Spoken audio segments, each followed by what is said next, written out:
Olá, turma, tudo bem?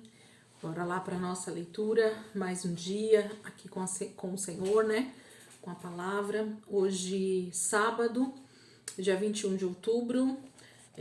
Para a maioria, um dia como outro qualquer, né? Mas para mim, um dia muito especial. Meu aniversário, o dia que o Senhor separou há 44 anos atrás para eu vir ao mundo, para que ele me criasse como alguém extremamente especial, como filha, como alguém que faria a diferença na sua casa, na sua família, na sociedade onde vive, né? E que o Senhor possa realmente fazer isso através da minha vida, para onde quer que eu passar, que eu seja realmente a luz que ele deseja que eu seja. Esse é o desejo do meu coração. E eu creio que para cada um de nós, a data do nosso aniversário, quando nós celebramos um ano a mais de vida, um ciclo que se renova, precisa ser de muita reflexão, né? De muita atenção aos detalhes da nossa criação, do nosso nascimento, do nosso propósito, daquilo que o Senhor tem de bom para nós. E eu agradeço muito ao Senhor por mais um dia, por mais um ano, por essa data tão especial na minha vida. Amém, queridos? Vamos orar, entregar esse momento para o Senhor e a gente já vai começar a nossa leitura de hoje. Jesus, eu quero te agradecer por esse tempo de qualidade, Senhor, que o Senhor tem nos dado com o Senhor, com a palavra, com o nosso tempo de devocional, com o nossos dias de estudo, Senhor. Como nós somos gratos pela tua bondade e fidelidade conosco todos os dias, Jesus.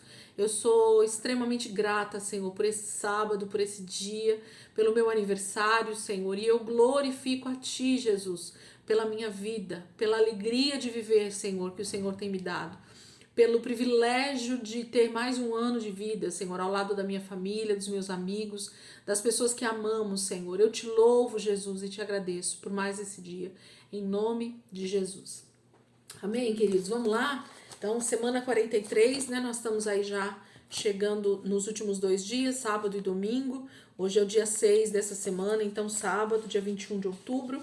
E nós vamos ler Mateus 16, Marcos 8 e Lucas 9, o finalzinho, né, do capítulo do 18 ao 27, porque a gente já leu a primeira parte. Então, Mateus 16 é o nosso primeiro texto de hoje. Mateus 16, versículo 1 diz assim: Um dia, os fariseus e os saduceus vieram pôr Jesus à prova, pedindo-lhe que lhes apresentasse alguma demonstração de poder dos céus. E ele respondeu: Vocês são espertos para ler os sinais dos céus. Quando o céu está vermelho hoje à noite, vocês dizem que o tempo será bom amanhã.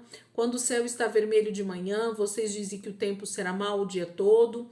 Vocês sabem como vai ser o tempo, mas não sabem ler os sinais evidentes dos tempos. Esta geração má e sem fé está pedindo um sinal milagroso dos céus, mas não lhe será dado mais nenhuma prova, a não ser o sinal de Jonas. E então Jesus deixou a todos e retirou-se. Quando estavam chegando ao outro lado do mar, os discípulos descobriram que tinham esquecido de levar pão. Cuidado, advertiu Jesus, tomem cuidado com o fermento dos fariseus e dos saduceus. Eles pensavam que ele estava dizendo isso porque tinham esquecido de trazer pão. Jesus sabia o que eles estavam discutindo e perguntou-lhe: Ó homens de tão pequena fé, por que vocês estão preocupados por não terem comida? Vocês não entenderam ainda? Não se lembram dos 5 pães para os 5.000 e os cestos cheios que sobraram? Não se lembram dos 7 pães para os 4.000 e de quantos cestos sobraram? Como poderiam ainda pensar que eu estava falando de comida? Mais uma vez eu lhes digo, tomem cuidado com o fermento dos fariseus e dos saduceus. Então eles entenderam finalmente que por fermento ele queria dizer o ensino errado dos fariseus e saduceus. Quando Jesus chegou à região da Cesareia de Filipe, perguntou aos seus discípulos: Quem o povo está dizendo que o Filho do Homem é? E eles responderam: Alguns dizem que o Senhor é João Batista, outros que é Elias, e outros ainda que é Jeremias ou um dos outros profetas. Então ele perguntou: E vocês? Quem vocês dizem que eu sou? Simão Pedro respondeu: o Senhor é o Cristo, o Filho do Deus vivo. E Deus abençoou você, Simão, filho de Jonas, disse Jesus, porque meu Pai que está no céu revelou isto pessoalmente a você. Isto não vem de nenhuma fonte humana. Você é Pedro, e sobre esta rocha edificarei a minha igreja, e todas as forças do inferno não prevalecerão contra ela. E eu darei a você as chaves do reino dos céus. As coisas que você atar na terra serão atadas no céu, e as coisas que você desatar na terra serão desatadas no céu. Então advertiu aos discípulos que não contassem aos outros que ele era o Messias. Daí em diante, Jesus começou a falar claramente aos seus discípulos sobre a sua ida a Jerusalém e o que aconteceria com ele ali, que ele sofreria nas mãos dos líderes religiosos, dos judeus, dos chefes dos sacerdotes e dos mestres da lei, que seria morto e que 3 dias depois ressuscitaria. Mas Pedro levou Jesus para o lado para censurá-lo, dizendo: que Deus não permita isso, Senhor, disse ele. Isso não lhe acontecerá. Jesus voltou-se para Pedro e disse: afaste-se de mim, Satanás. Você é uma armadilha perigosa para mim. Você está pensando apenas do ponto de vista humano e não do ponto de vista de Deus. Então Jesus disse aos discípulos: se alguém quer ser um dos meus seguidores, negue-se a si mesmo, tome a sua cruz e siga-me. Porque todo aquele que quiser conservar a sua vida vai perdê-la, e todo aquele que perder a sua vida por minha causa vai encontrá-la novamente. Que vantagem há em alguém ganhar o mundo inteiro e perder a sua alma? O que se pode comparar com o valor da sua alma? Porque o Filho do Homem virá com seus anjos na glória do seu Pai e julgará cada pessoa de acordo com as suas obras. E garanto que alguns de vocês que estão aqui neste momento viverão para ver o Filho do Homem chegando em seu reino.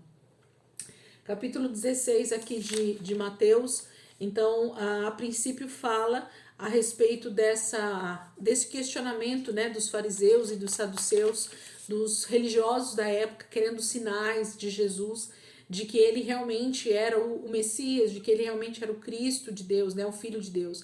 E ele diz: vocês estão tão acostumados a prever as estações do ano, o dia se vai ser bom, se vai ser ruim, mas espiritualmente vocês estão muito longe, né, daquilo que realmente é esperado de vocês como religiosos, porque eles deveriam ser os primeiros a conhecer os sinais dos tempos, a reconhecer Jesus como Messias, como aquele que viria, por causa da época, do nascimento, da forma, de tudo que Deus já tinha feito até ali, eles teriam que saber. E Jesus então diz aos seus discípulos para tomar cuidado com esse tipo de fermento. O fermento na Bíblia, irmãos, tem a ver com pecado, tem a ver com contaminação, né, com algo que fermenta, com algo que deixa de ser natural e passa a ser fermentado, né, cresce, infla por causa do fermento. Então a religião, a religiosidade tem a tendência de nos fazer inflados, tem a tendência de nos fazer arrogantes, tem a tendência de nos achar mais espirituais do que os outros. Isso é um perigo terrível nos nossos dias, como foi nos dias de Jesus. Mas os discípulos então são repreendidos e Jesus faz uma pergunta muito importante nesse texto. E aqui eu vou falar só até aqui porque tem muita coisa dentro desse texto. Mas Jesus pergunta: quem estão dizendo por aí que eu sou? Quem eles estão falando que eu sou? E os discípulos dizem: uns falam que o Senhor é João Batista, outros falam que o Senhor é Jeremias, o Senhor fala ou Elias, ou algum dos profetas. E aí Jesus diz: e vocês? Quem vocês dizem que eu sou? Para mim, gente, essa pergunta ela faz tanto sentido, porque há muitos anos atrás, eu não me lembro nem que ano foi isso, 2003, 2004 aproximadamente, essa época aí, por volta de 2003, 2004, o Espírito Santo me fez essa pergunta num dia, numa campanha de oração que eu estava fazendo na igreja, todos os dias de manhã. E um dia esse texto, ele realmente veio ao meu encontro como uma bomba, né? O Espírito Santo me perguntando quem as pessoas dizem que eu sou, né? E aí a resposta é: uns falam que o Senhor é o profeta, outros falam que o Senhor é o Messias, né? E assim sucessivamente. Mas o Espírito Santo me perguntou: e você? Você sabe quem é Jesus? Você realmente sabe quem é Jesus? Qual é a identidade de Jesus? Você sabe dizer quem ele é? Se alguém te perguntar quem é Jesus, você vai saber responder. E essa pergunta tem a ver, gente, com o quanto você realmente conhece o Senhor, com o quanto você realmente tem relacionamento com Ele. Porque andar com Deus diz respeito a isso. Jesus estava perguntando aos seus discípulos, porque seus discípulos estavam andando com Ele já há algum tempo, diariamente. Então eles já tinham observado Jesus andando, comendo, dormindo, fazendo milagres, orando, né, ressuscitando os mortos. Muitas coisas já tinham acontecido. E não é possível que você, tendo um relacionamento diário com Deus, você não tenha uma revelação pessoal de quem é Jesus. E essa é a grande questão aqui para mim. Todas as vezes que eu venho para esse texto, essa pergunta volta ao meu coração e eu me pergunto novamente, e o Espírito Santo de novo me pergunta: quem eu sou para você? Você sabe dizer quem é Cristo, quem é Jesus? E isso precisa ser uma resposta muito clara no nosso coração, na nossa vida, porque se nós ainda não sabemos quem é Jesus, se a gente tem dúvidas a respeito da identidade de Jesus, é porque nós não temos tido relacionamento com Ele, é porque Ele não tem sido íntimo para nós. E aí automaticamente a gente vai conhecer Jesus só de ouvir falar, mas a gente não vai ter um real relacionamento com Ele. Então a gente vai conhecer Jesus pela história que as pessoas contam para nós sobre Ele, e isso não é ter intimidade, isso não é conhecer Jesus. Amém? Vamos lá para Marcos 8, que provavelmente tem a ver com esse texto também, né? Marcos capítulo 8, diz assim: certo dia, quando uma grande multidão estava reunida outra vez, o povo ficou novamente sem comida. Jesus chamou seus discípulos e disse-lhes: tenho compaixão dessa gente, porque já estão aqui há 3 dias e eles não têm nada para comer. Se eu os mandar para casa assim, sem dar-lhe de comer, vão cair de fraqueza pelo caminho, pois alguns deles vieram de longe. Onde vamos achar comida suficiente para alimentá-los aqui no deserto? Perguntou-lhes os discípulos. Quantos pães vocês têm? Perguntou Jesus. 7, responderam eles. Então mandou a multidão sentar-se no chão, tomou os 7 pães e deu graças, partiu-os em pedaços e os entregou aos seus discípulos, que serviram o povo. Eles encontraram também alguns peixinhos, ele deu graças igualmente por eles e mandou que os discípulos distribuíssem. A multidão comeu até fartar-se e ainda juntaram 7 cestos de pedaços que sobraram. Havia cerca de 4.000 homens naquele dia. Depois disso, ele os despediu, entrou com seus discípulos num barco e foi para a região de Dalmanuta. Quando os fariseus souberam da sua chegada, vieram interrogar a Jesus. Faça um milagre para nós, disseram eles. Algum sinal vindo do céu. Ele suspirou profundamente quando ouviu isso e disse: por que esta geração pede um sinal vindo do céu? Certamente nenhum sinal lhe será dado. Então ele entrou de volta no barco e os deixou, atravessando para o outro lado do lago.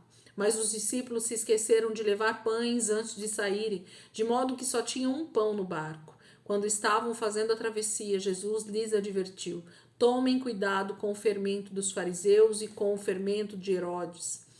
Que será que ele quer dizer? Perguntavam os discípulos uns aos outros. Eles concluíram que ele devia estar falando a respeito do seu esquecimento de levar pão. E Jesus percebeu o que eles estavam discutindo e disse: por que vocês estão discutindo acerca de não terem pão? Vocês ainda não entenderam? O coração de vocês está duro demais para perceber isso? Vocês têm olhos demais para perceber. Vocês têm olhos, mas não veem. Vocês têm ouvidos, mas não ouvem. Vocês não se lembram mesmo como foi com os 5.000 homens que foram alimentados com 5 pães? Quantos cestos cheios de sobras vocês recolheram depois? 12, disseram eles. E quando eu parti os 7 pães para os 4.000, quantos cestos cheios de pedaços vocês recolheram? 7, disseram. Será que vocês ainda não entendem? Quando chegaram a Betsaida, algumas pessoas trouxeram-lhe um homem cego e rogaram a Jesus que os tocasse e os curasse. Jesus tomou o cego pela mão e o levou para fora da aldeia, cuspiu nos olhos do homem e pôs as mãos sobre ele.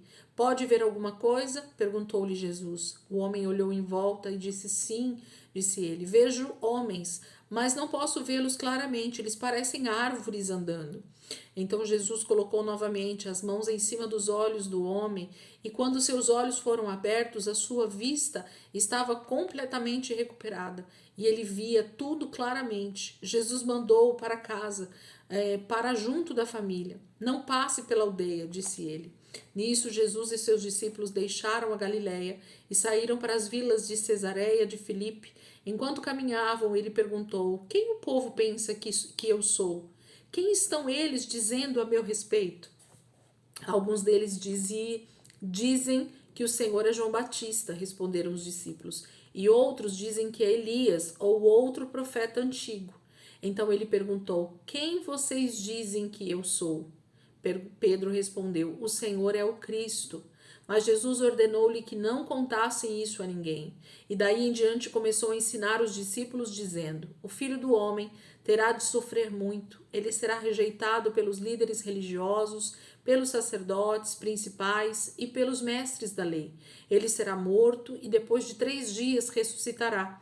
Ele falava sobre isso com eles muito abertamente, de modo que Pedro o levou a um lado e chamou a sua atenção. Jesus voltou-se, olhou para os discípulos e repreendeu a Pedro: Satanás, vá para trás de mim. Você está olhando para isto apenas de um ponto de vista humano e não do ponto de vista de Deus.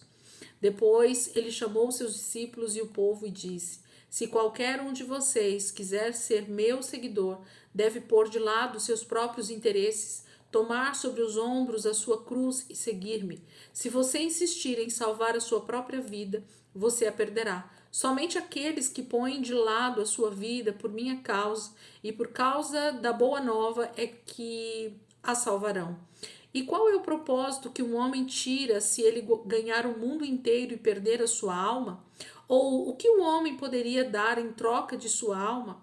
E todo aquele que se envergonhar de mim e da minha mensagem nesta geração de incredulidade e pecado, o Filho do Homem se envergonhará dele quando voltar na glória do seu Pai, com os santos anjos.